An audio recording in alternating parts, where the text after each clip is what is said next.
good. That one sounds a little bit better? Sounds good? We're good. All right. So yeah, so thank you for the introduction. I appreciate it, and thanks so much for the invitation to come speak with you today. I appreciate it. This whole talk is going to be about how 5G is going to solve my microphone problems, and it's going to make everything work amazing. That's the whole point of this conversation. But yeah, I just wanted to thank everybody for the invitation to speak with you today. And yes, that is true. I am a journalist. I have worked with light reading and a number of other publications, and as a result, I spend the vast majority of my time behind a keyboard. I'm a keyboard jockey, so please excuse my amateur PowerPoint and presentation skills, because yeah, normally I'm interviewing other people, not necessarily giving presentations. And so yeah, my plan is to speak for maybe 45, 50 minutes, and then I'll have time for questions at the end. And I also tend to speak pretty fast, so I'm going to try to slow down. But usually when I get excited, I start to talk pretty fast. So I apologize in advance. I'll try to speak nice and slow. So for this presentation, I'm going to break it down into three parts. First, I'll talk about some of the applications that we might see from 5G technologies, and then I'll talk a little bit about the spectrum and the network equipment that's going to go into it. And I'll be around. I'm going to give my contact information at the end. I'll be around a little bit today. So if you do have any questions for me, feel free to come by afterward or get in touch with me that way. And so with that, I'll go to the first one. So this is me. Like I said, I've been a journalist for going on 20 years now, covering the wireless industry specifically. I've worked for a number of different publications, including RCR Wireless News and Fierce Wireless. So you may remember me from such publications as those two. Right now, for the past year or so, I've been working at a publication called Light Reading, which covers the whole telecommunications industry, not just wireless, but we write about CenturyLink and all the other folks out there as well. So if you are not a Light Reading subscriber, I would encourage you to go to lightreading.com and sign up. It's not too bad. We have a couple of other people who are working there who are quite good. So anyway, that's where I am now. Oh, and I live in Denver. So I have some Denver examples. So I don't have any Austin examples, unfortunately, but I do have some Denver examples. With that, I'll get right into it. So we'll talk about 5G today. So that's what I've been covering for the entire last year. Is my sole focus has been 5G with a little bit of edge computing in it as well. So I'm trying to wrap my head around it. I am not an engineer by any stretch of the imagination. My main job is to try to understand how the technology affects the business. So that's the perspective that I'm coming at it from. So I've been trying to understand technology from a layman's point of view. So I'm trying to understand what 5G is. So I think what I wanted to start with, the very first thing is that everybody's been talking about 5G. If you watch some of the games that have been on, you'll see plenty of 5G ads. And if you watch the 5G marketing out of the marketing department, you'll know that it cures cancer, it washes the dishes. It will solve all your problems, and it's the fourth industrial revolution, is what, according to the advertisements, is what it says. But what I wanted to do first was see who has a 5G phone in the room now. I know we've got a couple of folks from T-Mobile and from AT&T, so if we don't have any 5G phones in here, I'll kind of be surprised if we don't. I can't believe it. We have one. Well, I don't think really, but it's just 5G on it, right? There we go. I'll talk a little bit about that. No, any real official 5G phones? So I'm glad you mentioned it, because I also am a proud 5GE user, but none of the other ones. No one wants to speak up. Well, that's funny that you mentioned that, because I did want to point out the 5GE. So right now we do have official 5G from all of the big nationwide wireless carriers. Verizon, AT&T, T-Mobile, and Sprint, they're all offering true official 5G, as well as not official 5G, which is what 5GE is. So it sounds like some of you are probably familiar with what that means. But if you do have a 5GE on your phone, you can rest assured that that is definitely not 5G. It is definitely still 4G. It just is 4G that goes real fast, is the only definition there. And so you can celebrate the fact that you've got faux 5G. But that's not to say that we don't have real 5G now. So we're going to go into some of that.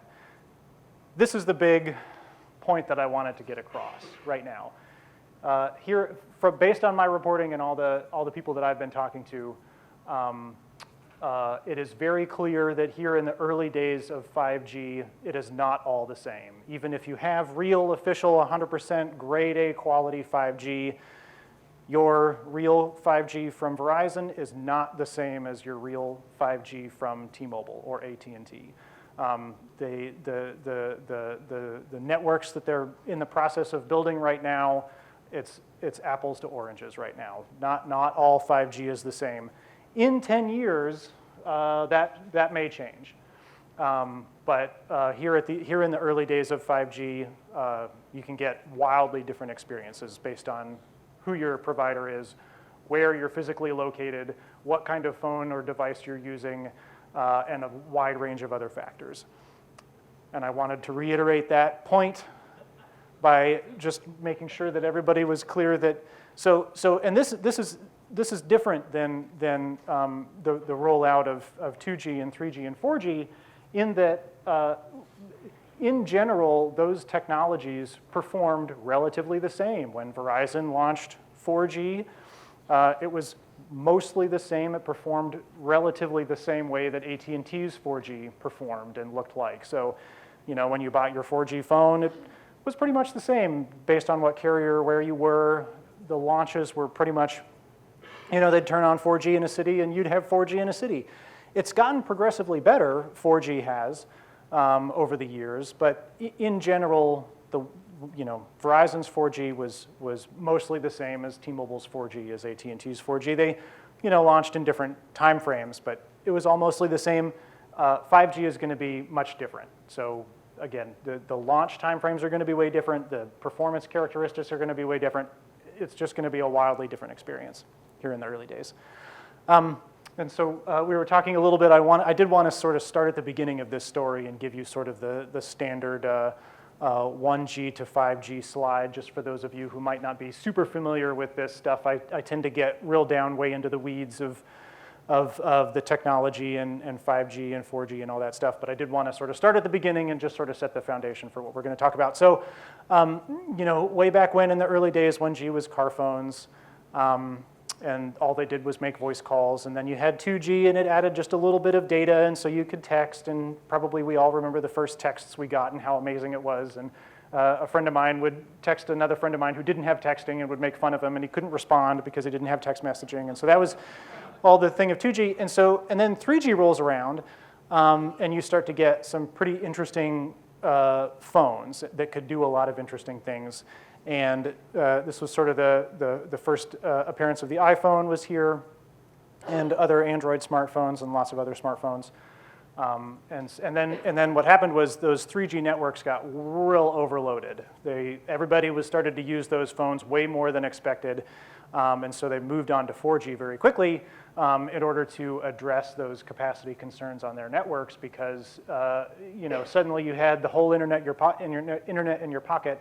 You could watch Netflix, you could listen to all the music in the world, and the network simply couldn't keep up. And so they immediately went to 4G in order to alleviate the capacity constraints that they had on those 3G networks. And so 4G is, I'm sure everybody's got their phone in their pocket right now, and you can pull it out and check your email and all that stuff. So that's all the 4G networks were specifically designed in order to make sure that supercomputer in your pocket can get to all those different services, Uber and Lyft and Netflix and YouTube, and if you're my son, TikTok and Snapchat, that they wanted to make sure that all that stuff worked and worked pretty fast, and so that is why we had those 4G networks, and they put a lot of money into making sure that those 4G networks could support all those things that the phone did. So that's the long, strange trip, and now we're here at 5G, and so really, the big story about 5G is that it's not necessarily for phones. So it will be for phones. Phones will definitely be a big component of it, particularly here in the early days. And so you'll see, a lot of the devices right now, a lot of the 5G devices, the initial 5G devices out now are phones. So don't think that, we're not going to do phones on 5G. Phones will definitely be a big part of 5G, but I don't think it's not the big opportunity. That's not what a lot of the carriers are thinking about. Oh, we're going to get way more money out of your phone by adding 5G to it. That's not, I think, how they're viewing this, this 5G opportunity. They really are looking beyond phones to whatever is next. We talked about Internet of Things this morning, and so this is definitely part of it. So I'm going to get into a little bit of about what 5G might be used for and how it will be a little bit different than 3G and 4G. But first, before that, I wanted to talk about what is real 5G, because 5GE is not real 5G. It's definitely still 4G. So what is real 5G? And you hear, Sprint talks about true mobile 5G, and Verizon talks about real 5G. So what is real 5G? Well, hilariously, real 5G comes from a group called the 3GPP. That's where real 5G comes from. And you can tell that the 3GPP is a standards organization. It's made up of a whole bunch of super smart tech engineers who are definitely not from the marketing department. They are very much in the CTO division of their companies, and so they still call themselves the 3GPP and they have no plans to change that name. They're going to be the 3GPP until we're all talking about 8G and eyeing our retirement homes. I think they'll still be called the 3GPP. But so the 3GPP is a global standards organization. All the big companies are a part of it: Verizon, China Mobile, Huawei, Ericsson, Qualcomm. And every couple weeks, the 3GPP all gets together and talks about how they're going to make stuff work better. And so that's where 5G, that's where 4G came from, that's where 3G came from. They all just get together and they say, look at this amazing new thing I've got, let's make it a standard. And then that's what they do. That's their whole purpose in life, is just to make the technology work better. And so 3G and 2G, you can think of all of those as just different languages. So right now, my wireless microphone is going to their thing. It's using a particular language to make that connection. 1G, same thing. It's just a different communication language to connect the base station with the phone or whatever it is.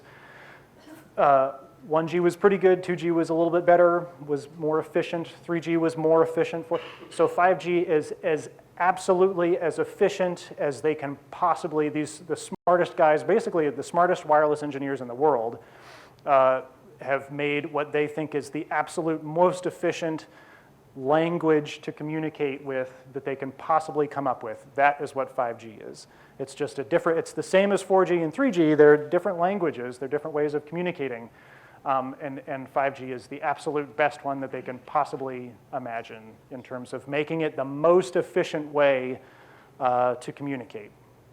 And that all comes out of the 3GPP. And another important thing to remember is that the reason it's coming out of the 3GPP is so that it all can communicate the same, right? So if you have a bunch of different languages, no one can communicate with each other, and so you all have to agree on one specific set of standards to make sure that your phone can connect to the cell tower, and when you go to Europe, your phone can also connect to that cell tower, and when you go to Italy or wherever, Brazil, China, Latin America, it'll all still work together because they're all using the same standard, the official standard from the 3GPP, which is 5G, that official standard. And everyone is using that same official standard, at least so far. So that's the important note here, is that everybody's using the same standard, and it is all the 5G standard.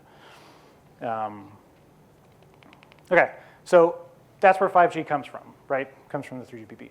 But what can it do? That's what we're all here to talk about. What can 5G do? So I got this. This is from a presentation from the CEO of Verizon that he made at the CES show last year. So 1 year ago, he made this presentation at CES. And so a lot of different companies talk about 5G. I like this one from Verizon because I think it's sort of the most comprehensive way of thinking about this technology and what it might be able to do. And what Verizon did was they said, don't think of it as just faster. Think of it as it can actually do 8 different things. They call it the 8 currencies of 5G. So these are all the performance characteristics that Verizon hopes to get out of 5G eventually. And speed, as you can see here, I'm going to do this, here we go. Yeah, look at that. Speed is just one of the 8, right? The speed is 10 gigabytes a second. That's what Verizon says 5G will eventually do, 10 gigabytes a second. But it is only one of the things. So right here, it'll do a whole lot of data. You'll be able to go really, really fast in a bullet train and it'll still work. You'll be able to connect a bajillion different devices in one room without any interference. It'll use a little tiny bit of energy, other things. That's the whole point that Verizon was trying to explain was 5G is not just faster speeds, it's not just for phones, it's all these other amazing performance characteristics that 5G will eventually support. And I think the most important thing, and really the most interesting part of this whole presentation, I think, from Verizon is that they talked about 10 gigabytes. Verizon has not reached any of these goals yet. So Verizon's current 5G network is nowhere near doing any of these currencies yet. And so that's where we are now. We're still in the very, very early days of 5G because none of these characteristics, or none of these performance characteristics, we're not even close to any of them. So if you were a proud owner of a Verizon 5G phone, take note in that they're promising all this stuff and they're definitely nowhere near providing any of it. But I think the reason I like this slide is because this is where they see things going. This is where 5G can potentially get to in 3 or 5 or more like 7 years, 7 to 10 years, I think is a good goal for even some of these. Some of these I would be surprised if we ever get to. But 5 millisecond latency, that's something that we might see in 2 or 3 years, maybe. I don't know. We'll see. It'll be fun to find out. So anyway, again, we haven't reached any of these yet. This is sort of a pie in the sky 10 years from now. The next thing I want to talk about is, this is the first part of the conversation, which is what is 5G going to do? And so this is some of the things that you probably will see from 5G in a couple of years. So these are some of the things. So as you have heard from the marketing, 5G can do everything and wash the dishes and cure cancer. But I think these are the ones that I picked that I think these are like realistic things that 5G can probably do in the next few years. The first one I think is fixed wireless access, and I think they probably are, especially some of the folks from Charter and other companies are probably fairly, CenturyLink are probably fairly familiar with this. So this is essentially where you take 5G and you beam it into somebody's house and you replace their wired internet connection. So you have a cell phone tower that is down the street, you get a 5G signal that comes from that tower straight into your house, into your modem, and now you've got you replace the wire that goes out of your house to your telephone pole. That's the whole thing. That's all it is just replacing that wire. But if you do that, what you're doing is you're canceling Comcast and you're replacing Comcast with an AT&T 5G connection. So for companies, for sort of the broader perspective of internet service providers in the US, this is potentially pretty serious. We're not anywhere near this happening on a wide scale, but it is something that I am very interested in, and there are a shocking number of companies who are working on this kind of thing in a very public and commercial setting in rural areas, in urban areas, all over the place. They're really working hard on this, and I think they've made some pretty serious progress even here in the early days. This is only going to get better. There's one thing that 5G can do. Other technologies can do this too. You see this in 4G. They already do this in 4G in a lot of play. There's hundreds of thousands of people all over the country do this with 4G now. 5G will make it go faster. Here's the second one that I wanted to talk about. So this is again, none of these examples are phones. This is how 5G might impact factories or other industrial settings. And what it is part of a trend toward private wireless networks. And so in this picture, what's happening right here is that this is a place where they build cars. These two little things are connected to 5G. They're little drone cars that drive around and they deliver parts on the manufacturing floor, and I don't know what they do. They drive around and they're whatever. They're connected to 5G. Previously, they were either impossible to run this thing, or you could only run it in a real small section where you had Wi-Fi. In this scenario, this whole factory has a Wi-Fi network humming inside of it, and that way you can connect everything to 5G. All the machines that you previously plugged into a cable, take that cable away, now that machine can move around because it's connected to 5G. All these little cars that drive around with their little wheels, they're all connected to 5G. Now your factory works better and goes faster. That's one other thing. Whirlpool makes washers and dryers here in the US. They have a factory, I think, in Florida. It already has 5G in it. There's a hospital in Chicago called Rush something or another. It already has 5G in it. They're going to deploy 5G so that they don't have to wire all their computers with wires anymore. They're tired of it costs a lot of money for them to route wires into their building.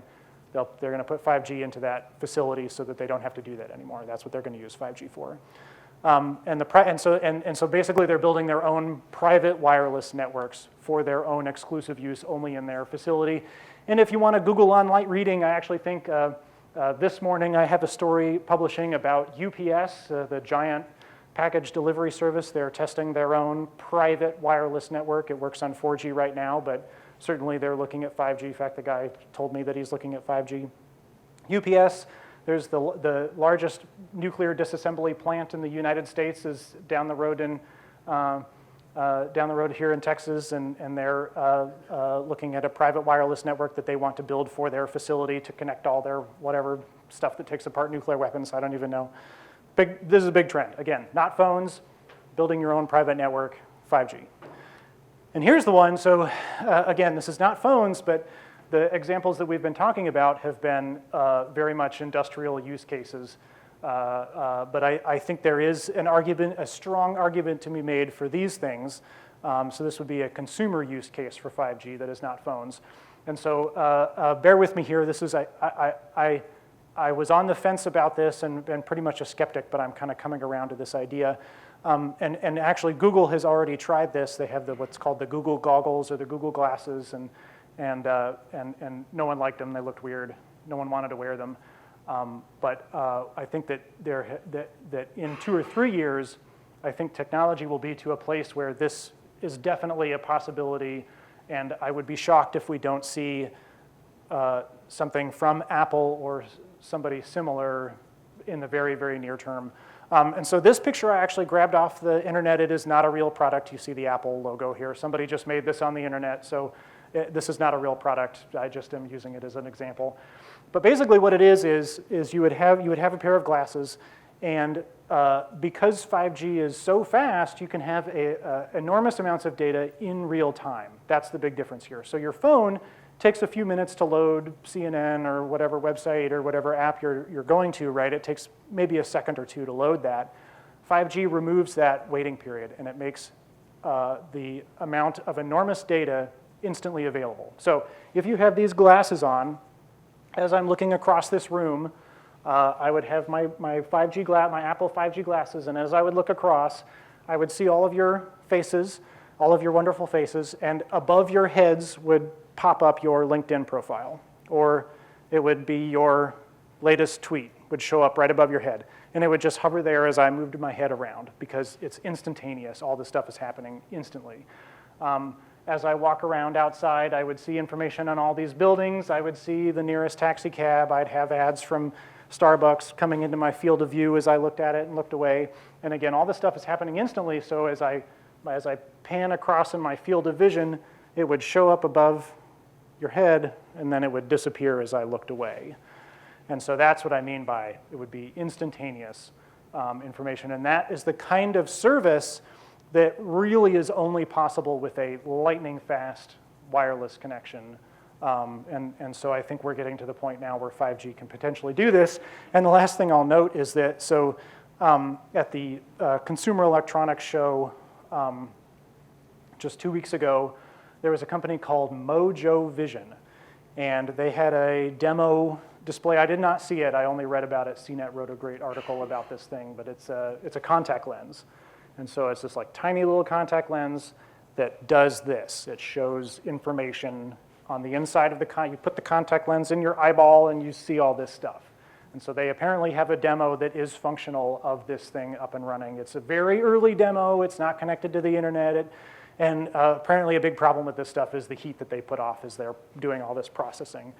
So it'll roast your eyeball if you put it in today, which sounds amazing. I can't wait to try it.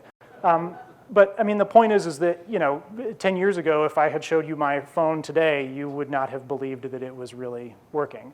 And I think the same is going to be true of this stuff. In 10 years, we'll be like, of course you have this eyeball thing that's burning your eyes. It's amazing. And I can see all this information now. Okay, so those are some of the things that I think we'll probably see from 5G in the next couple of years. People are definitely working on it now, for sure. But how are we going to get from here to there? It's like I said at the beginning, not all 5G is the same. It's going to be a bumpy road as we get there. And the reason it's going to be a big reason it's going to be a bumpy road to get there is because of spectrum. And so, as you remember, we talked about it. Everybody's using the same 5G standard, right? Everybody's using the standard from the 3GPP for 5G. The difference is that Verizon and AT&T and T-Mobile are not using the same kinds of spectrum to deploy 5G. That's why I say not all 5G is the same. So I understand there's a number of spectrum experts in the audience. I don't pretend to be a spectrum expert by any means. I only understand the basics, but I think it's important to talk a little bit about spectrum for those who might not know about it, because spectrum is definitely the road that 5G travels on, and the type of spectrum you're using is going to have a big effect on the kind of 5G that you provide. So this picture is from the FCC. This is how the FCC allocates spectrum. Everything gets spectrum. This wireless microphone has a specific spectrum band that is, who knows, it's somewhere over here. I can't tell you. This is actually a tiny mini, there's like 4 or 5 of these different things that the FCC puts out. This is just one of them. So this this is not to scale. This is not the sort of the real one, but this is sort of an example. So 1G, 2G, 3G, 4G mostly happen in low band spectrum, right? That's where almost all of those operations happen, right over here. 5G can work here. I don't know if you can see it. 5G can work way up here in high band millimeter wave spectrum. It can work in mid band spectrum, and it can work in low band spectrum. This is a big difference. This is why 5G is different, is because it can work in a lot of different spectrum bands. That is much different from 1G, 2G, 3G, 4G, all happen in low bands. That's where they sit. That's why they all look about the same. 5G goes way up here, and when it goes way up here, it acts way, way differently. It is a whole different thing. And so, and again, probably some of you are already familiar with this. The big difference here is that when you have 5G in low band spectrum, it goes really far, but it's slow. If you have 5G in high band spectrum, the speeds go real fast, but the signal does not go very far. Big difference. And so this is what it looks like. So this is from the CTIA, the big trade association for the wireless industry. This big bubble is low band spectrum. Everything inside this bubble is covered by signal. This little tiny dot right here is high band spectrum. And that can't go any further than this little coverage area. So if you're inside this low band, you've got a low band signal inside. If you're inside of this little bubble right here, you've got high band. So so high band is 28 gigahertz, low band is 600 megahertz. High band is also called millimeter wave. It's the same thing. But this is the big thing here, is that you get, so with one cell tower you get, what, 15 miles of coverage with low band. With one cell tower, you get less than a mile of coverage with high band. And so if you kind of think about that, there's a lot, that means a lot of things.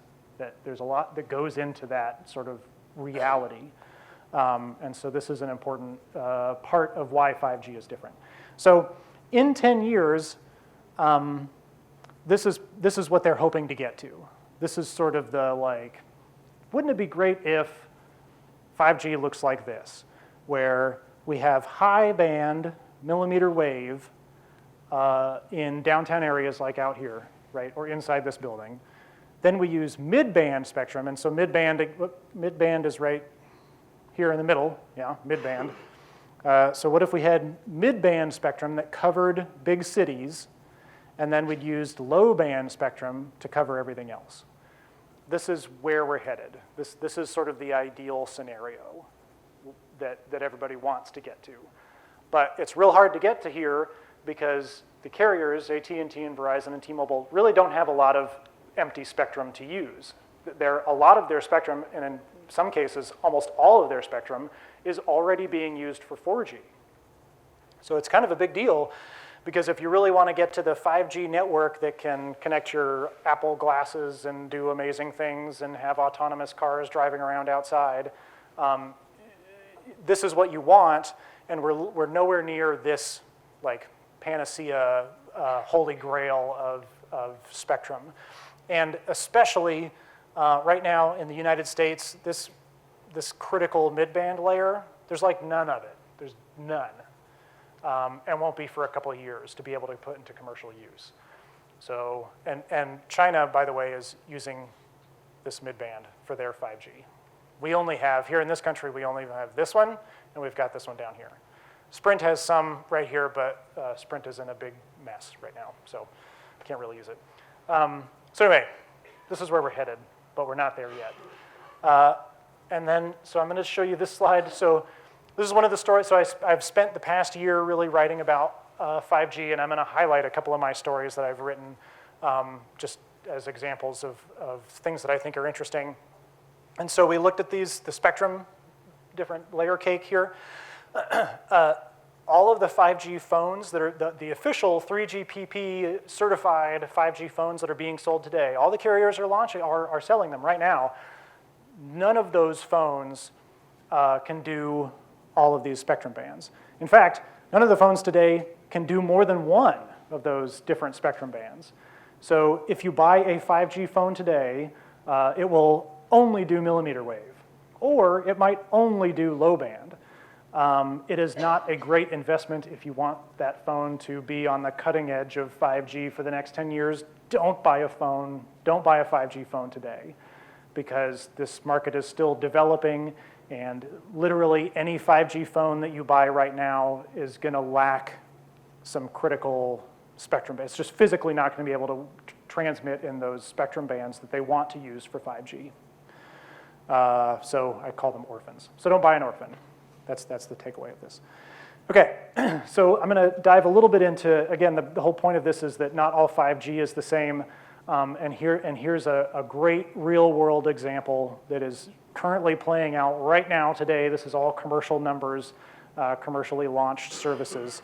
And this is why not all 5G is the same. So T-Mobile is mainly using low band for 5G. These are the speeds that they can provide on low band 5G. Kind of amazing speeds, right? So they win on coverage. Verizon is using mainly high band 5G, and they are, in their commercial 5G network right now, they're doing up to, I think it's like 1.5, and they've recorded testing examples of 2 gigabytes a second on their commercial 5G network, the Verizon network. And that's because they're using high band spectrum. Again, they're both using the same technology. It's the 3GPP technology. It's just different spectrum bands.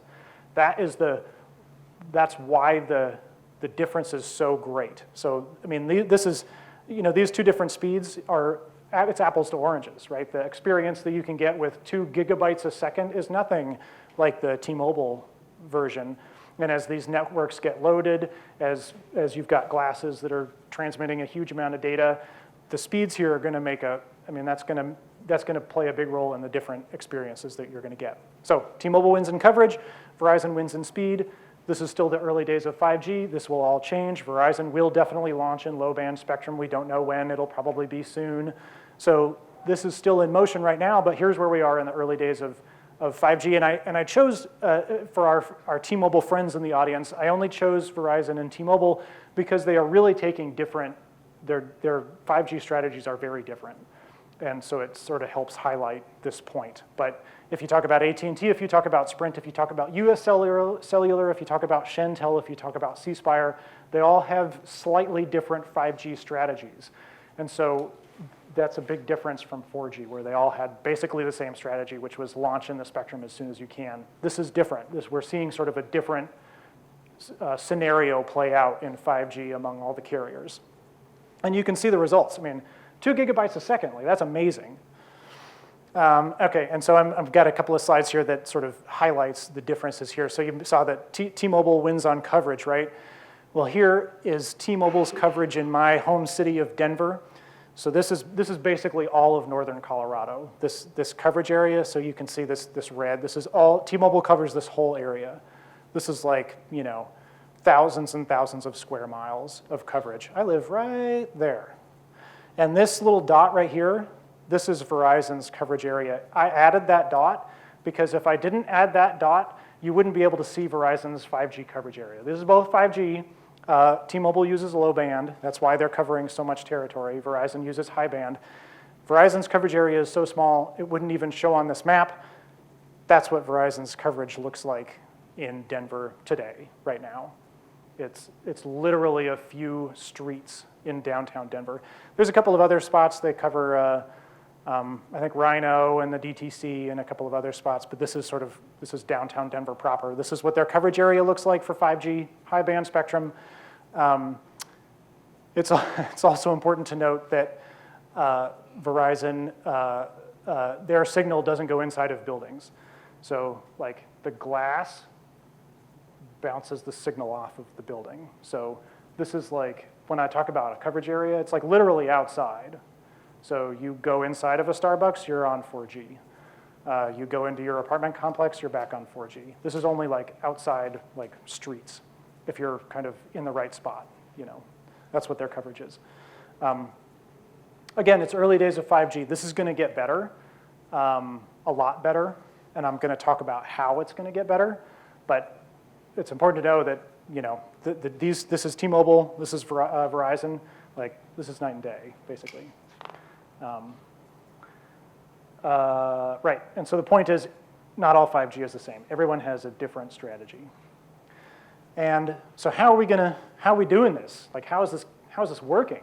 What's going on? Like, how are they making these networks? Why does it look so different? Why is Verizon's coverage area so small? A lot of it has to do with building the physical transmission equipment necessary to broadcast these signals. So we're all familiar with cell towers. So 1G, 2G, 3G, 4G, they all use these like big 100-foot, 200-foot cell towers. I'm sure you're all familiar with that. I've got one down the street that they tried to hide as a tree, and it's like the most hilarious like non-tree that you've ever seen. It's clearly a cell tower that has like a couple of branches sticking out of it, which makes it look even worse. This is how all those networks have been built out so far.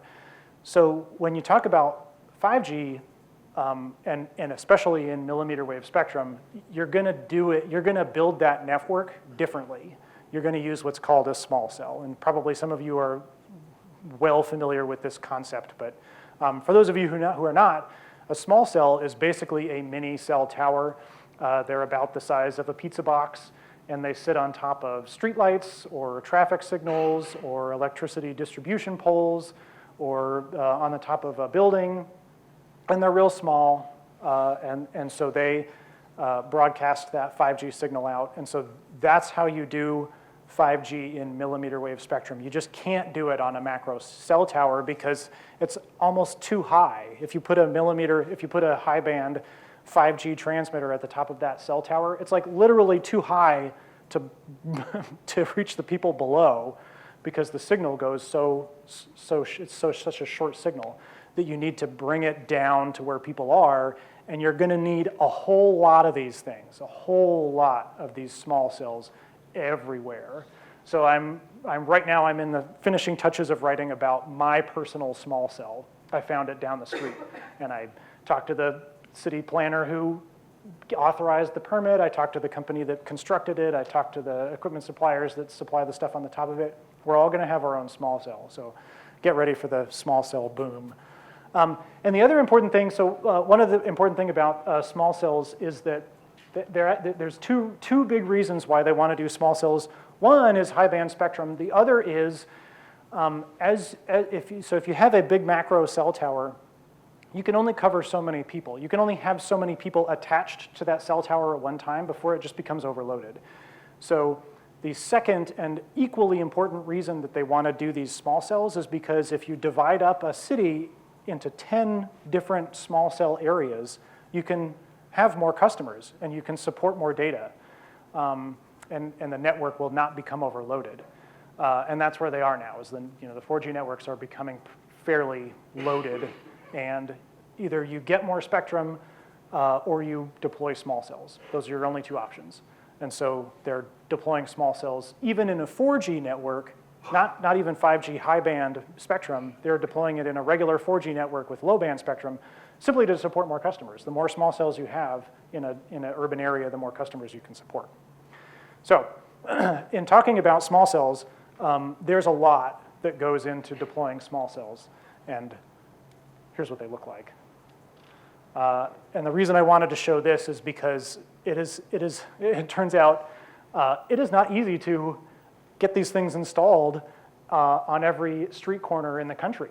It turns out, shocking, I know, Sprint made a real big attempt to do this kind of a deployment about 4 or 5 years ago, and it absolutely tanked. It was a dramatic disaster because they were not able to obtain the permits to even install these things. And here's why, is because, so you open your door and you go to your car to do your drive to work and you see this thing outside, like, that's freaking people out. And so literally this conversation is happening in almost every big city around the country right now. What is this thing that's outside of my house? I actually pulled up a story in Denver just a couple weeks ago. Like, some lady woke up, literally there's like a box in her front yard because she's on the right of way, and they needed it for the base station that's down the street. So she literally has this box in her front yard now. She's like, what? She called the city. What is this thing? And so this is a big deal now because they got to put these things everywhere, right? I mean, that's what they're for. That's the only way to provide 5G millimeter wave coverage, is to get these things deployed everywhere. And so as a result, what they're doing is they're hiding them. And I have if you want to look up hiding 5G, I just finished a story about a week ago about hiding them. They're hiding them on the tops of light poles a lot. This is pretty common now. So if you keep your eyes peeled, you'll see weird stuff on the top of light poles or on the top of buildings, and they're increasingly hiding them. But this is kind of a big deal because cities do not want to approve the weird ones. They only want to approve the nice-looking ones. And so it's kind of a big deal about what they look like, how much power they take, what backhaul requirements they have, whether you can route electricity to this location. So my small cell in Arvada, Colorado, they had to get the power company in this. That's the longest thing. It takes them 60 days for the power company to come out and route power to this location. So anyway, small cells. And right now, we are in the great small cell land grab. That is literally the thing that we're talking about right now in the industry. This is a picture of Staten Island, New York City. These are all the small cell deployments there. I got this picture from the Moffett-Nathanson Wall Street analyst firm. And so these are current commercial small cell deployments only in Staten Island. And so this is happening right now in New York City. So they're all trying to get a good small cell location, because as soon as you get that location, that is your location. You're not going to build another one right next to it, right? So companies like Crown Castle and Verizon and Extenet, they're all sort of racing with each other to get this prime real estate so that they can have that location on the real busy street corner so they can do the 5G from that location, high band 5G, right? So you need those locations. And the city only wants to approve one location, so we're in a land grab right now for who can get the best locations on the tops of buildings, on the tops of light poles, that kind of stuff, all those rights of way issues. So this is kind of this is what's going on right now. And so this is New York City. It's going to get way more dense. And this same land grab is going to happen literally in every single big city in the country, and eventually the small cities, and probably not everywhere, but every city that you've probably ever visited is going to have this battle at some point. Even in my relatively suburban Arvada, Colorado, There were none last year, and this year they're looking to approve a dozen in my city this year. This is what's happening all over the country right now. Again, if you want to look up these stories are free. You can just Google it right now if you want to read up on it. But I mean, they're getting it's not just a land grab. It's a fight. It's a street corner fight to get this stuff done. So the carriers, both Verizon and T-Mobile have filed lawsuits against municipalities that they believe are not moving fast enough to deploy this stuff. Extenet, Crown Castle, you can literally find lawsuits from all of these companies against cities in New York and cities in other places, and they desperately want these locations, and they're filing lawsuits to get these locations and to make, because the cities, it takes like a long time to get this stuff done. If you ever visited a city council meeting, like it is super boring and it takes forever to get anything done at a city level. And they just want this to go faster. They want to get those small cells out now so they can have their amazing 5G networks. And it takes, the latest count is that you got to allot 3 years to any one small cell deployment because of the amount of time it takes to obtain those permits is a 3-year process. And so they're suing the cities because they're saying it's not going fast enough. They've also gotten the FCC to issue rulings and make some legislation so that it goes faster. So the FCC has issued legislation that says to the cities, you can't take forever, you have to go fast. And so now the carriers are saying, well, the FCC said that, you need to go faster, here's a lawsuit to make you go faster. Oh, and by the way, this other city that's dragging your feet, did you see the lawsuit I just filed against this other city? You're next. That's what they're doing, right? So they gotta go fast. And one other thing I'll mention about the spectrum, so a lot of this is because of high band spectrum. And part of the problem here is that in the US, there is not very much mid-band spectrum. Mid-band spectrum would really kind of ease this problem because with mid-band spectrum, you can cover a lot of people and provide very fast speeds and not have a lot of small cells, but there's just not a lot of mid-band spectrum available right now. And so they're sort of they're stuck with the high band spectrum that they have, and so they're trying to roll out the small cells. So I've got 2 more slides, and then I've got time for questions. So again, my whole point here is that not all 5G is the same, and it won't be for probably 10 years now, or 5 to 10 years. It probably won't be the same. Very different depending on the spectrum you're using. And one last thing, and then I'll be done, and I'll have some questions. But if you're interested in even more 5G, funny 5G stuff, you can read the story that I wrote this past summer about the icon. So if you buy a 5G phone, and it's a real 3GPP official 5G phone, does all the stuff, and it'll say on it, have a little 5G icon, hey, look, you should show your friends, look, I've got 5G, it has the 5G icon. Because of the way the tech specs are written, they can show that 5G icon even if you're not connected to 5G. So if you look at the regulator or the way that the technology is developed, they can show that 5G icon even if all of your data is going over 4G. So even if you are fully invested in 5G and you love that stuff and it's going to wash your dishes and cure problem and make you run faster or whatever, the icon, you can't trust that icon because it'll show you 5G even when it's not connected to 5G. So with that, I'm going to bring things to a close. Here's my contact information. I'm happy to talk to you afterward if you have any. Yeah, go ahead. I guess back on the mid-band, I don't understand why it's not available in the United States. Mid-band? Yeah. What is it? Yet the Chinese say, so maybe you can just cover Sure. So yes, the mid-band, if you live in Washington, D.C. and you're in telecom lobbying, mid-band spectrum is all you talk about. I mean, that is a huge topic of conversation right now. And it really just has to do with the fact that the FCC allocates spectrum, and they've allocated a lot of mid-band spectrum to other people who are currently using it. And so right now there is so this summer actually is the first time where the FCC will release a lot of mid-band spectrum starting this year. The first one is called the CBRS spectrum band. It's 3.5 gigahertz, but it's only 70 megahertz.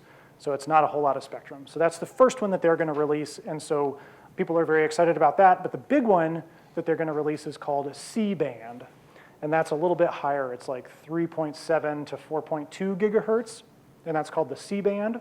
A bunch of European satellite companies, European and Canadian satellite companies, use that spectrum right now to deliver radio and TV services across the US.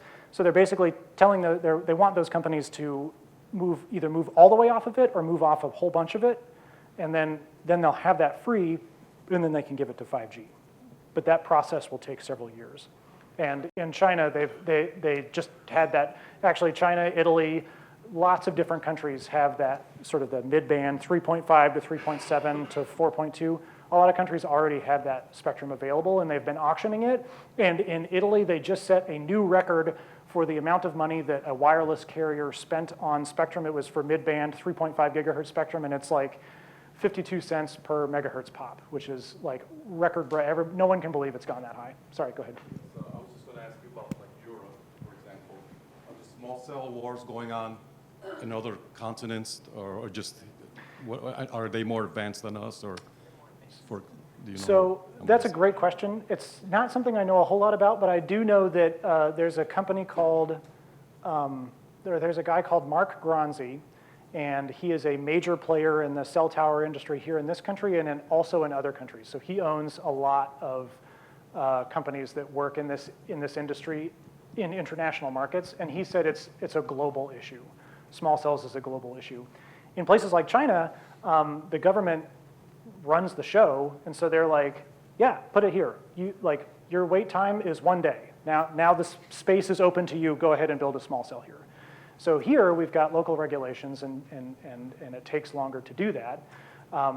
And also, I think it is an acute issue here in the US because, again, of high band spectrum. We're one of the only countries that is deploying high band spectrum on a massive scale. And so our small cell needs are much greater than a country like Italy, where they've got the mid-band spectrum, where macro towers are going to do a lot of the work, and you'll probably do a lot of small cells, but the need isn't as great as it is here. I think we're sort of a test market for small cells. Where is DirecTV in this spectrum? DirecTV. So DirecTV does use C-band. They are a satellite company that is one of they don't use a lot of it. Really, the two companies that use the C-band is Intelsat and Telsat and SES. So those are the companies that use the majority of C-band, but DirecTV does use a little bit of Are it. there satellites close enough to be in that mid-range? Because you still got to go up and down. I don't know. I don't know about their spectrum. So the other thing about satellite spectrum is that the FCC has to be like, yes, you can use it for terrestrial uses. And right now, typically with satellite spectrum, it's like it is for satellites. You can't build a terrestrial network for it. So I don't know if you've heard of a company called Legato. They have satellite spectrum. They're asking the FCC to change the designation for that spectrum so that they can build a 5G network with it terrestrially on the ground. Yeah, but I could still send a new satellite up. Yeah, and so that's a whole other trend is like companies like Amazon and Facebook, SpaceX, OneWeb. These are all companies that are building what are called low Earth orbit satellites.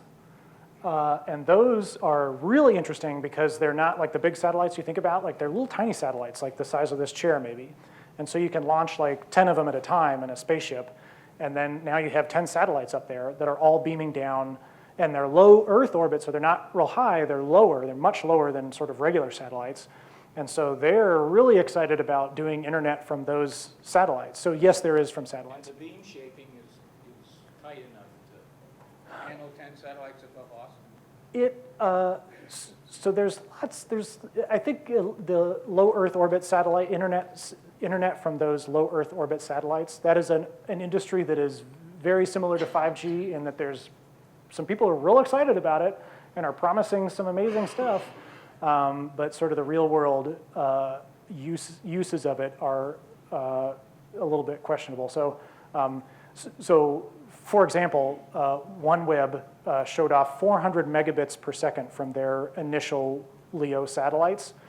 The problem is that to receive it, it's not a phone. It's like this big thing that you like set up, and then it's got this antenna that like tracks the satellite as it goes across the sky. That's the only way you can get that signal. So their initial markets are maritime.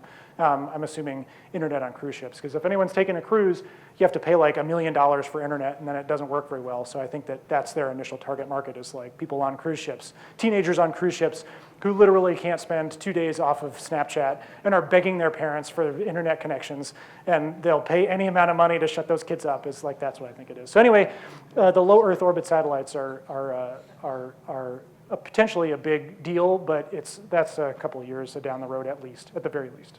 Go ahead. Okay, I just wanted to answer that question about Europe and China.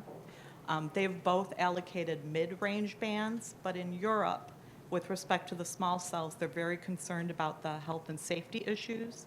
So they're not committing the millimeter waves at this time until they have more studies done into the effects of people. And obviously in China, that's less of an issue. And the health concerns are also something that is slowing down the deployments of small cells all over the country. Yeah. What solutions are being worked on for indoors? Are companies trying to get with businesses or building owners and say, can we put a small cell inside, or is there any development in technology to pass through windows and walls? That's a great question. And there is a whole new industry that is, a whole new industry and really a whole new business model that is developing around deploying cellular wireless networks inside. So they've already got Wi-Fi. I'm sure this building has Wi-Fi. In fact, if we looked around, we could spot the Wi-Fi thing in this room. I have no doubt it's in here somewhere. Some of them are real well hidden. But for 5G and cellular networks, the way that it used to work is that like an NFL stadium would be like, you got to get your 4G in here.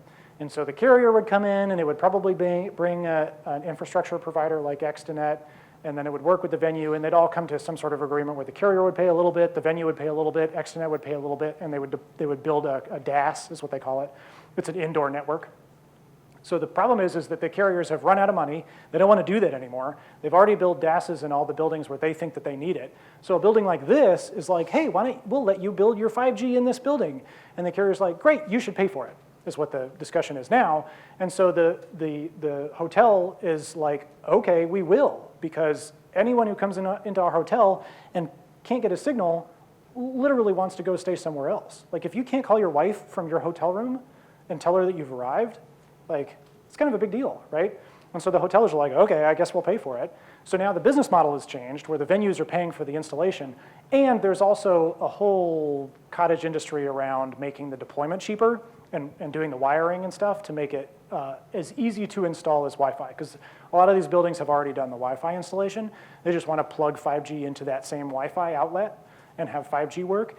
And so it's still early days for that, but that's definitely where things seem to be headed. In fact, if you want to Google it, I talked to a casino in Washington State that is paying for the installation of their own network using CBRS spectrum, actually, to have a 5G network inside their casino in rural Washington State.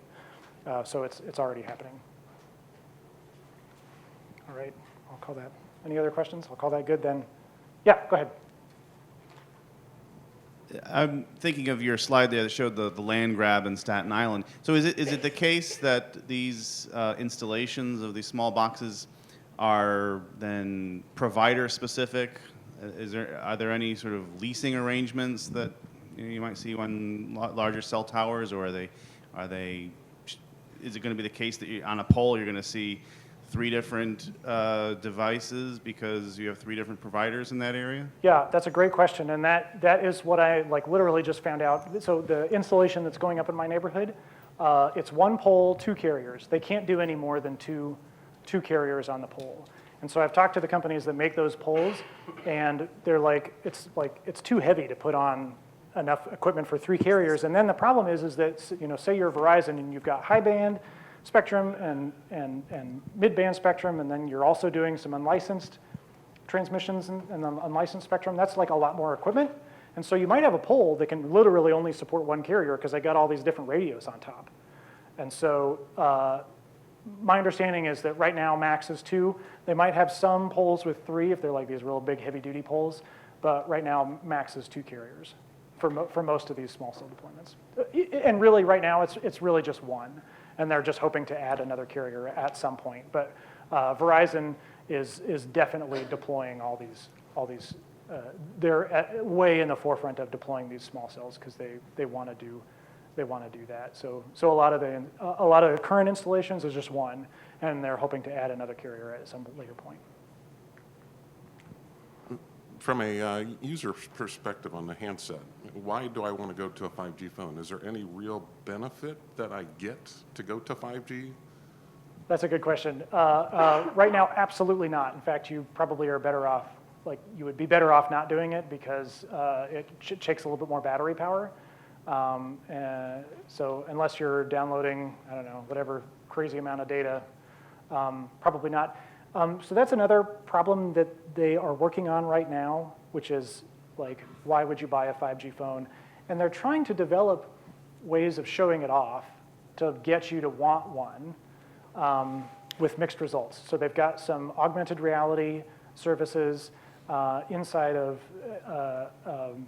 and virtual reality services inside of like NFL stadiums to show off what 5G can do. But it's still pretty early days, and there's nothing that's come out that everyone's like, holy crap, I gotta get a 5G phone. And what's interesting too is that, so in South Korea, they're using mid-band spectrum. It's a relatively small country. They have a lot of mid-band spectrum. All the carriers are on board, and so in South Korea, like 5G coverage is like real fast, and it's like in a lot of places. So South Korea is a great test market to see what's gonna go on. And the Wall Street Journal just wrote a story about how like no one's really impressed, and people are like, meh, you know, that my 5G phone doesn't do anything new or exciting that my 4G phone does. Now, I'll say all that. I think there's plenty of examples of people saying, this technology is dumb, no one needs it.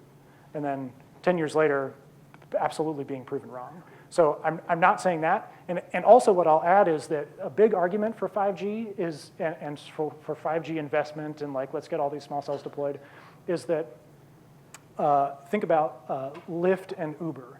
Those are services that could not have existed without 4G, and in fact were not invented until 4G was available. The companies that wanted to do those services were like, oh, this network goes really fast. What could I do with this network and real good GPS? Oh, I could probably do a taxi service. So it's almost like you need to build a network so that people can invent really cool things so that then people buy them. This is kind of where it is. It's tricky. Any other questions? But I've got a couple for you. Okay. Being from T-Mobile, your thoughts on the proposed acquisition of Sprint? The second one is you talked about not all 5G is the same.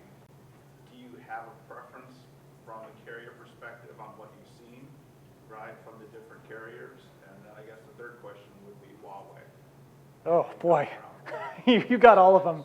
You win the prize for, all right, everybody sit back and relax because it's going to take a good 50 minutes. All right, so I'll try to get all those. So first on the Sprint and T-Mobile merger, it is down to the judge somebody, Victor Moreno. He will render a verdict one way or the other. No one knows what he's going to rule. If he rules against it, I think that's it. I think that they can't wait any longer for that merger. It's already, 8 months past its due date, and I don't think they want that corporate overhang anymore. So if he says no, I think the merger's off. If he says yes, huge new legal precedent, affects the wider U.S. economy because now it'll change the way mergers happen, I think, based on the stuff I've been reading. And it'll dramatically rewrite the US wireless landscape because the combination of the spectrum that Sprint has combined with the spectrum that T-Mobile has is really cool and really good. And that network will be pretty amazing in terms of the things that it can support and do. It'll take a while for them to build it out, but it's going to be big. And then the second question was something, and then it was Huawei. Different competitive landscape. Oh, Not yeah. all 5Gs are the same. So Verizon has Verizon is a company that had bought AOL and they bought Yahoo, and they made a thing called Go90. I don't know if you remember that, but it was like a way to watch video on your phone. All of those things were utter disasters. And so Verizon went back to the drawing board and said, we're going to bet the farm on 5G. So they literally don't have any other plays. AT&T has Time Warner. T-Mobile has the Sprint merger. Verizon is all in on 5G. And so that's why I'm watching them and what they're doing very carefully, because they're the nation's biggest carrier. They tried the whole media thing that T-Mobile or that AT&T is doing right now, and they gave up, and now they're literally betting the farm on 5G. And they're betting the farm on millimeter wave spectrum because they made billions of dollars of purchases of millimeter wave spectrum 2 years ago, and now they're building it out. So if anyone's going to make 5G happen, it's going to be Verizon. And then on Huawei. So the Huawei story is long and exciting and complex, and those of us who are journalists in the telecom industry thank Huawei for giving us something to do every day, because without Huawei, I don't know what I'd write about.